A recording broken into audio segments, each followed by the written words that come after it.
ఛానల్ని సబ్స్క్రైబ్ చేయడం తెలియలేని వాళ్ళకి చెప్తున్నానండి. యూట్యూబ్లో స్వప్న వ్లాగ్స్ 24 అని టైప్ చేయగానే మన ఛానల్ వస్తుంది. సబ్స్క్రైబ్ బటన్ క్లిక్ చేసి బెల్ ఐకాన్ని క్లిక్ చేస్తే నేను పెట్టే ప్రతి ఒక్క వీడియోకి నోటిఫికేషన్ అనేది మీదకి వస్తుంది. Hello guys, welcome to my YouTube channel Swapna's vlogs 24. So ఈరోజు మన ఛానల్లో మనం పిజ్జా రెసిపీని ప్రిపేర్ చేసుకుందామండి. ఈ పిజ్జా రెసిపీని మనం 10 to 15 మినిట్స్లో ఇన్స్టెంట్గా ప్రిపేర్ చేసుకోవచ్చు అనమాట. సో దీని ప్రాసెస్ ఏంటనేది మనం ఇప్పుడు చూద్దాం. ఫస్ట్ స్టెప్ వచ్చేసి ఓవెన్ని ప్రీహీట్ చేసుకోవాలండి. మీకు ఓవెన్ గురించి తెలుసు అంటే ఓకే, మీకు ఓవెన్ గురించి తెలీదు అంటే నాకు కామెంట్ బాక్స్లో మెన్షన్ చేయండి. సో నేను ఓవెన్ గురించి ఒక వీడియోని ఫుల్ క్లియర్గా ఎక్స్ప్లెయిన్ చేస్తూ మీకు వీడియో చేసి పెడతాను. సో మీరు ఈజీగా ఓవెన్లో చేసుకోవచ్చు. సో ఫస్ట్ ఓవెన్లోని 10 మినిట్స్ ప్రీహీట్ చేసుకుందాం. సెకండ్ స్టెప్ వచ్చేసి నేను ఇన్స్టెంట్ పిజ్జా బేస్ని తీసుకున్నానండి. ఇది సూపర్ మార్కెట్స్లో మనకి ఈజీగా దొరుకుతుంది. నెక్స్ట్ స్టెప్, నేను వీడియోలో చూపిస్తున్న విధంగా 1000 ఐస్లాండ్ అనే క్రీమ్ని నేను పిజ్జా బేస్ మీద ఈవెన్గా స్ప్రెడ్ చేసుకుంటున్నానండి. సో దీనివల్ల మంచి టేస్ట్ అనేది మనకు వస్తుంది. సో ఇది ఈజీగా సూపర్ మార్కెట్స్లో మనకు దొరుకుతుంది. నెక్స్ట్ స్టెప్లో నేను షెజ్వాన్ సాస్ని యూజ్ చేస్తున్నానండి. సో ఇది మనకి కొంచెం స్పైసీనెస్ ఇస్తుంది అనమాట. టేస్ట్ కూడా చాలా బాగుంటుంది. దీన్ని మ్యాగీలో వాటిలో కూడా యూజ్ చేస్తారనమాట. చాలా బాగుంటుంది టేస్ట్ అయితే. సో ఇది కూడా మనకి సూపర్ మార్కెట్స్లో చాలా ఈజీగా దొరికేస్తుంది. సో ఒకసారి మీరు కూడా ట్రై చేయండి. ఈ షెజ్వాన్ సాస్ని పిజ్జా బేస్ మీద నేను ఈక్వల్గా స్ప్రెడ్ చేసుకుంటున్నానండి.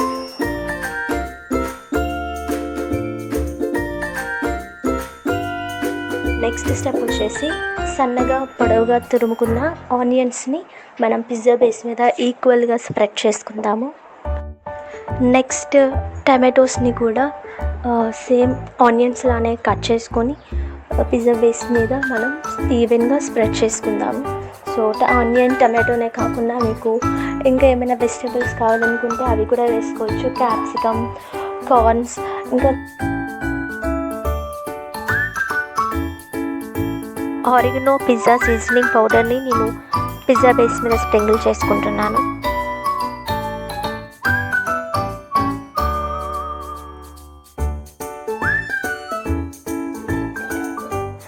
అండ్ అలానే చిల్లీ ఫ్లేక్స్ని కూడా నేను పిజ్జా బేస్ మీద స్ప్రింకిల్ చేసుకుంటున్నాను.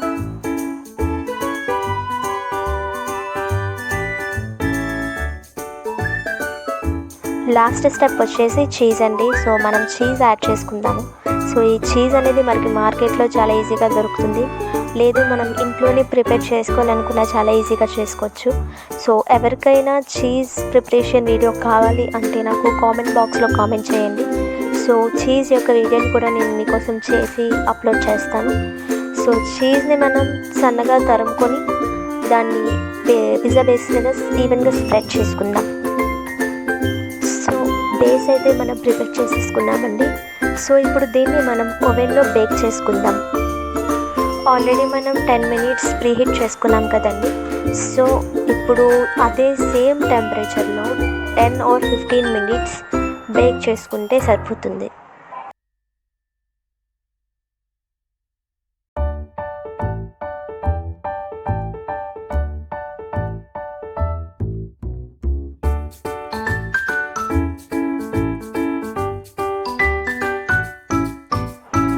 మన పిజ్జా రెడీ అయిపోయిందండి.